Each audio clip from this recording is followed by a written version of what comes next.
les Congolais, malheureusement, nous Congolais, nous avons tendance à tout politiser.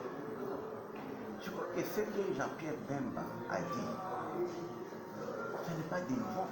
Seulement, on n'osait pas le dire lorsque Joseph Kabila était à la tête du pays. Mais beaucoup de questions sont posées. Qui connaissait Joseph Kabila avant l'entrée de la paix? Moi, j'ai connu Joseph Kabila la première fois que je l'ai vu à Goma, avec des bottes, des bottines. Il était gestionnaire, gérant de la station de Modé à la Platinière. Vous savez, son travail était de pouvoir livrer les carburants. Il était lui comme représentant de l'armée rwandaise et un autre Congolais qui est déjà décédé malheureusement pour gérer les carburants à la logistique, à la station de Kacheko. Et moi, je savais à l'époque que M. Kabila était rwandais, puisqu'il était tout le temps avec James Kabaré. C'est après que j'apprendrai que c'était le fils de Kabila, même pas un fils adoptif, un fils biologique. Mais comme vous savez, les Congolais n'aiment pas la vérité. Alors, le peuple congolais a besoin de savoir les origines des dirigeants qui nous dirigent.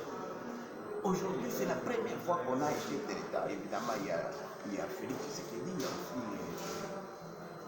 Kasavubu Joseph, qui on connaissait au moins les parents, on connaît les écoles où ils ont fréquenté, on connaît les terrains de foot où ils ont joué, on connaît leurs amis. Mais qui connaît aujourd'hui les collègues qui ont étudié avec Joseph Kabila? Qui connaît l'école où Kabila a étudié avant de venir là-bas? Vous savez que ce sont des questions. Même Mobutu aussi, j'ai été aussi ministre de Mobutu. J'ai eu la chance moi d'être ministre de Mobutu. J'ai été aussi ministre de Kabila. Et je vous dis que chaque mois, il est payé 66 millions de dollars. Il était payé. J'étais ministre de l'énergie. Et à l'époque, on les payait dans le budget de mon ministère, couvrant notre contribution à la Sinelac. La Sinelac, en fait, c'était l'entreprise commune entre nous, d'électricité, entre la RDC, les Rwandais et les Burundais. L'argent était payé au Rwanda, comme les Rwandais disaient qu'elle donnait de l'électricité des résidus, elle avait préfinancé. Mais ce préfinancement-là n'est jamais fini. Et jusqu'à l'arrivée de Tshisekedi, les 66 millions de dollars étaient payés. Je suis ancien ministre de l'énergie, je vous dis que ça sortait de mon ministère. Et lorsque Félix Tshisekedi a arrêté ces paiements-là indus, ça a posé un problème. Je pense que c'est un secret professionnel. Ceux qui ont été à la tête de ce ministère-là pourraient témoigner. Et moi j'avais posé la question, on m'a dit que non, c'est la contribution de la RDC à la Sinelac. J'ai même organisé une mission de contrôle. J'ai même un collègue député qui est ici, honorable, il est maintenant devenu député, honorable Soumaïli. Honorable Soumaïli, Emile est ici, il était à l'époque un de mes collaborateurs dans mon cabinet. J'ai fait la même mission avec lui. Donc c'est une histoire bien connue. Et c'est comme ça qu'aujourd'hui, vous savez que le Rwanda est agité puisque cette manne-là ne tombe plus. Voilà une des causes de guerre. Comment expliquer aujourd'hui? Puisqu'on peut croire, on peut dire tout le monde que Jean-Pierre Bemba a fait de la politique. Non. C'est Kabila qui a combattu, soi-disant, les M23.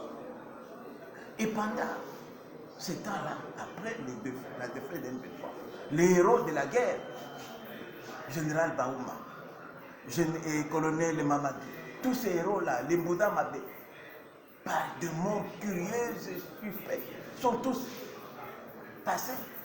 On peut se demander comment ces héros-là sont morts dans des circonstances mystérieuses. Jusqu'aujourd'hui, on n'a jamais expliqué. Et on voit aujourd'hui la même personne qui a combattu le M23. M23 défait, c'est fini, non, vous avez gagné la guerre. Il va encore les suivre en Nairobi, négocier avec qui? Avec qui? Avec Kagame à côté et Museveni. Et après, 10 ans après, ces gens-là reviennent ici. C'est lui qui devient encore chef de guerre. On va te demander la question, mais il y a quelque chose qui ne marche pas. C'est pourquoi on se pose est-ce que Kabila est-il réellement congolais? Nous ne savons pas la mère de Kabila, la vraie mère biologique. Moi, je suis Moussaïd. J'ai connu maman Sifa depuis des années avant même que Moussaïd n'arrive ici. Parce qu'on allait à l'étranger. Je n'ai jamais entendu parler d'un de ses fils qui s'appellerait Joseph Kabila. Mais à l'époque, on ne peut pas parler. Je crois que les Congolais ont besoin quand même de savoir les passés de leurs dirigeants. Ce n'est pas un mauvais défini. Et si lui, Joseph Kabila, persiste et à dire qu'il est le fils biologique de Mosé Laurent Désiré Kabila, mais pourquoi il refuse de faire l'ADN? Le corps de Kabila est ici, de Mosé. On n'a qu'à prendre les sangs et faire les tests d'ADN. C'est possible. Aujourd'hui, avec la technologie, les corps là, on peut faire ça. Mais Kabila Joseph a toujours refusé ça. Même son nom n'était pas Kabila Joseph. Quand il est venu à Goma, on ne l'appelait pas Kabila. Moi, j'étais ici à Kinshasa, quand il est devenu général et commandant des forces terrestres, que j'ai appris qu'il s'appelait Kabila. Il ne s'appelait pas Kabila à Goma. Est-ce que vous avez déjà Son nom